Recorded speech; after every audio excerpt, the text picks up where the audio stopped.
Welcome back to this episode of Good Morning Wilmington. America's Turning Point is your host, Big Ive. The Talk of the Town, Mr. DETVCH.com. And I told you that we was going to have some amazing people. And today, who just bust down my door and just came in and just said, you're going to interview me right now. And I couldn't turn him down because he's just an awesome guy. And I think you should already know who this guy is.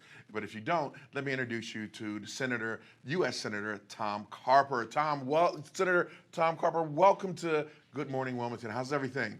Big Ive. Is that what you call yourself? Yes, it. Big Ive. Not Big Eye, Big Ive. Right. I like that. And, the governor, every time I see him, he's like, Big Eye, what's happening? So I'll take Ive, I'll take anything. How you doing today, Senator? I've been called a lot worse, that's for sure. Doing great. I start every morning with a workout, either run outside, ride a bike inside, or I go to Central Y and lift weights. So today I lifted weights, and I love to start my days that way. I've been doing this ever since I was a 21-year-old ensign in the Navy. On my way to become a naval flight officer.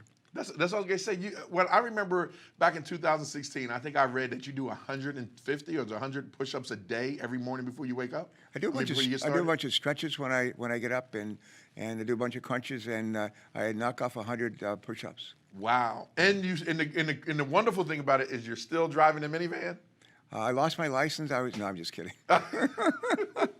So we just went over today, literally driving here this morning.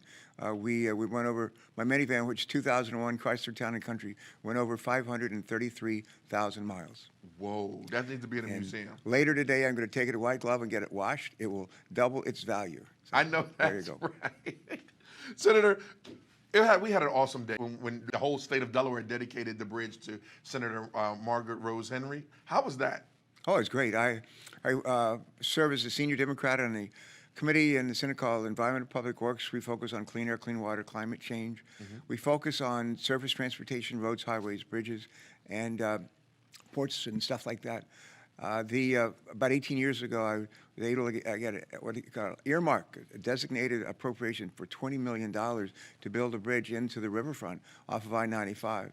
And that never happened because of reasons I won't go in here, but the $20 million was held by DelDOT for almost 18, 19 years. Wow. And finally, they decided to bring the ingress egress off of the riverfront, not onto 95, but onto Route 13. And that's where the bridge has been built over the Christina River. And they were trying to figure out who to name the bridge after. We normally name bridges after people. And I don't know who came up with a great idea. It may have been Stephanie, state representative. But the idea was to honor one of our great state senators. Now, when I was governor for 8 years, Margaret Rose Henry was a member of the Senate. She was a Republican, and then she was a Democrat, and remained a Democrat for, 20-some years till she came to the end of her tour of duty. She was great. She was one of those people who unites people, gets people to work together, pulls people together. And what I would think about a bridge is something that's designed to pull people together, to unite people. Mm-hmm. And it's I think there's nobody that's a better uniter than she is. Yeah, I think, and I definitely want to give a special thank you to State Representative Stephanie Bolden for spearheading that whole project. It was amazing to see everyone out there, and just like you said, a bridge is made to connect people, and that's exactly what Senator Rose does. So Senator Henry does. So Senator, salute to you, DTV salute, and Senator Carper. It's a lot of things going on. It's that time of the year again, election time. You know, it doesn't seem like an election. It doesn't? It really does not. Like, I see the signs up and down the streets and on yards around our house, and we don't even have many billboards. And it's just a different kind of election. It's kind of surreal. Well, it's a different time, too. You know, the last 4 months, everyone's been confined to the house or quarantine of some sort. And where I'm used to seeing a lot of people door knocking, we're actually seeing a virtual way of door knocking, and that is people utilizing media. So I can see what you're saying. Like, you don't really see too much of going on. But nonetheless, this is a still important election, and especially because of health care. So can you touch on that? In the Bible, it says in Matthew 25, it says, when I was hungry, did you feed me? When I was thirsty, did you give me to drink? When I was sick and in prison, did you visit me? When I was a stranger in your land, did you welcome me? Matthew 25 doesn't say anything about when I was sick and needed access to health care, did you do anything about it? But I think the inference is the same. I think we have a moral responsibility to the least of these in our society, and that includes making sure that everybody has access to decent health care. One of the things Barack Obama proposed doing was to literally to go ahead and provide coverage for everybody using, if you will, competitive forces in private sector and something. It came to be known as Obama Call, but it's actually an idea that came out of the Heritage Foundation, conservative foundation, Republican think tank, gosh, 25 years ago. Wow. And it's a good idea. And the idea is to create these exchanges. People can sign up and get their health care from an exchange. Every state has their own exchange. And we had about 40 million people without health care when Barack was serving as president and Joe was serving as vice president. We cut that in half. And this president took office and basically stopped that. He's trying to kill the Affordable Care Act. And where are they going to? These people going to get their health care coverage? Right. No. He doesn't have a good idea. And so the idea of at a time when we have this COVID pandemic, we have all kinds of people. It's more of a problem with lungs and breathing and so forth. And to say that we're going to stop people getting access to health care is crazy. It's just crazy. I don't understand it myself. And so with COVID going on, COVID-19, and I would love for you to explain and talk about the COVID relief package that's present right now. Can you touch a little bit on that? Actually, the House of Representatives has passed a very big bill. They passed it about a month ago, almost entirely on a party line basis, and provides for about $3 billion. About half of that goes to state and local governments to help them as they've seen their revenues just drop like a rock, and their expenditures go up. Some of the money would be for hospitals, some of the money would be for testing, and for a variety of positions like that. We want to make sure states like Delaware don't run out of money in the Unemployment Insurance Fund. We want to make sure that states like Delaware don't run out of money in their Delaware Transportation Trust Fund. This is a great time to build roads, highways, bridges because the weather's good, and this is the time to build it. We don't want the state to run out of money. If the state doesn't have money to build roads, highways, and bridges, they're unable to trigger and bring in federal money. It's just, you got to match the federal money. So we want to make sure that states don't run out of money. We want to make sure that people have access to food. We used to have something called food stamps. It's now called SNAP, but it's nutritional assistance to all kinds of families. And so those are some of the needs that we want to make sure that we meet, and they will be met in part by legislation adopted in the Senate, similar to the House, probably not as much money, but I think the idea, the intent is good. Now, will this address the extend unemployment benefits? Unemployment insurance, since about March, we've provided for people who lose their jobs, become unemployed for no fault of their own, a supplemental unemployment insurance payment that's about $600 a week. And I like to say, compared to the maximum unemployment insurance benefit somebody can get in the state of Delaware is $400 a week.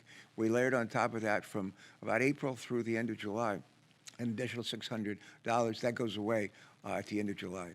Most economists would say that's like a cliff. You have a cliff effect where people be going from bringing $400 a week on unemployment insurance from the state, $600 from the federal government. That's $1,000 a week. That's $52,000 a year, at least for a period of time. And but there's going to be a cliff effect, and people will be back down to that maximum of $400 a week, even if they are trying hard to find a job and keep a job. I think what we need to do is to, instead of having like a light switch effect, just turn it on or off at the end of July, I think what we need is a dimmer switch and to turn it down. And so people in the states with the highest unemployment will continue to draw a more robust federal supplement. Those that are in states with, let's say 5% unemployment, they may not receive any federal supplement at all. You're in a state where the unemployment rate is 15%, they might receive the full $600.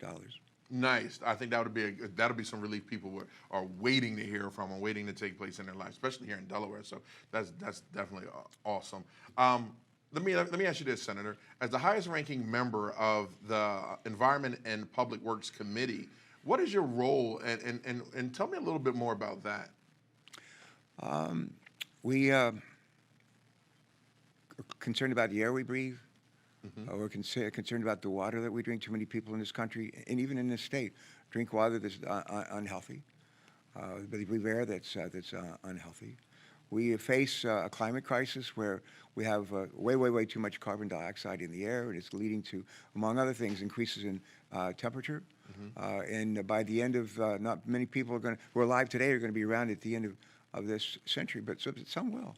And the way we're on a track right now to have not just the highest, we're on track to have the hottest summer we've ever had this year. There, my wife was down on a trip cruise that she went down to the South Pole, Antarctica, and while they were down there, the temperature at one of the islands off of the South Pole reached 70 degrees Fahrenheit, a record. Up north in the North Pole last month, the temperature within the Arctic Circle reached 100 degrees Fahrenheit within the Arctic Circle. We're going to see probably more hurricanes, storms this summer than we've seen in a long time. Yeah. You've heard the term 1,000-year floods. Well, we have 100-year floods. Those are floods that occur about every 100 years. We have 500-year floods. They occur maybe every 500 years. Then we have 1,000-year floods. Those are floods are so big they only occur every 1,000 years. Ellicott City, Maryland. If you drive from here to Baltimore, you go right by Ellicott City. They've had two 1,000-year floods in 2 years. Wow. In 2 years. And so we're seeing this wild and crazy weather, wildfires out on the West Coast that are bigger than our state. Floods in the Midwest that create great havoc for farmers. So this is going on. It's going on right in front of our eyes. That's the bad news. The good news is there's something we can do something about it. We can reduce our dependence on the carbon dioxide, including moving to more energy-efficient vehicles, electric vehicles, hydrogen-powered vehicles. There's a lot of things that we could do, and do those in a way that create jobs. And that's what we need to do. In adversity, I hear you say carbon dioxide. You said it about 2 times already. Yeah. Let's tell me more about this legislation that you're working on about the air conditioning and that comes with the carbon dioxide. Yeah. I remember when I was in the Navy, back during the Vietnam War, reading about a hole in the ozone up in the atmosphere, up over the North Pole, and it got to be really, really big. People said, "What is causing that? That can't be good." And they figured out that in our air conditioners, our refrigerators, our coolers, freezers, they were using a chemical called chlorofluorocarbon, CFCs, and the use of those chillers, freezers, air conditioners all over the world in our cars and so forth was creating this hole in the ozone, and which is not a good thing to have happen on our planet. So some really smart scientists came up with a replacement product to replace those CFCs, and they replaced it with a coolant, a refrigerant that's called HFCs that doesn't create a hole in the ozone. So the hole in the ozone came together, and we said, oh, well, we don't have to worry about that anymore. Unfortunately, HFCs, which is a replacement for the coolants, for refrigerators, for air conditioners, HFCs it's 1,000 times worse than carbon dioxide in terms of contributing to climate change and global warming, 1,000 times worse. So we sort of like jumped from the frying pan into the fire. Here comes the science again, and companies like Chemours right here in Delaware have come up with a replacement for HFCs, and to put them, we use them in our refrigerators, our freezers, our coolers, our air conditioners, and it doesn't do anything bad for the ozone. Ozone layer is cool, and it doesn't contribute to climate change. And we need legislation to phase out the old HFCs and bring on the new wave of coolants and refrigerants that don't do, and they only do good things for our planet. So that's what we're trying to get done. So, Senator, tell me a little bit more about the water infrastructure bill. Well, a lot of times we turn on the faucet in our homes or where we work, and we drink the water, and we just assume it's going to be clean. In most places it is, whether you happen to use water here in the city of Wilmington or out in the county or in some other state. But in too many places in our country, cities like Flint, Michigan, we know, the water wasn't healthy, and we need to do something about that. We have some places, especially in Sussex County, where folks drink groundwater through it from a well, and the water there has been, in some cases, tainted by fecal matter, and from the poultry industry, and from fertilizing, from farming. One of the major pieces of legislation that we pass in the Senate and the House every 2 years is legislation designed to provide for cleaner drinking water, legislation that provides funding for cleaning up the effluent, our wastewater that we discharge from our homes and from our businesses. And it also provides money for the Army of all folks, the Army Corps of Engineers.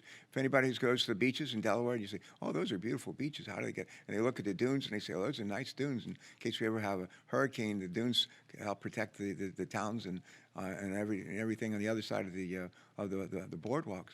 But you also have a Port of Wilmington here The Port of Wilmington, which used to be owned by the city of Wilmington, they didn't have enough money to run it. Then when I was governor, we bought from the state of Delaware, bought from city of Wilmington, the Port of Wilmington, and we put a lot of money into it to modernize the port. But now the state in the last several years has been looking for a partner, a private partner, to help with the state to actually make the major investments that are needed at the port. And today we have that private sector partner. Governor John Carney's legislature is leading the way, and they're building a new second site for the Port of Wilmington, 3 or 4 miles north of the current site. Well, the old port will still exist, will still be vibrant and active right at the intersection of the Christina River and the Delaware River. But about 4 miles north of there'll be a brand new port that will be built and provide job opportunities for 4,000 or 5,000 people. That is, and that would not be possible but for the Army Corps of Engineers building dredging waterways to enable large ships that go 40, 50 feet deep into the water, maybe 40 feet deep. That now they'll be able to use the new port of Wilmington, which is a great thing. A lot of jobs, a lot of job creation. So when we think about water infrastructure, it's not just water that we drink. It's not just our wastewater. It's not just the work of the Army Corps of Engineers. It's not just our beaches and protecting our beaches and making sure we have a strong and vibrant tourist industry. It's not just 4,000 or 5,000 jobs at the Port of Wilmington. It's all of the above. Nice. Love it, Senator. Thanks. Look, thank you so much. And I know you got to go. Promise me one thing. Next time you got some information to tell the people, you'll stop by here at the DETV studio so that way we can make sure that everyone gets to hear it. That cool? I'll try to be here tomorrow morning. Oh, all right. But, Najee, make sure that we have a good coffee mug for the senator, and let's get it popping. All right. It's your main man, Big Ive, the Talking to Town, Mr. DETVCH.com, and this is Good Morning Wilmington, America's Turning Point. Talk to you then.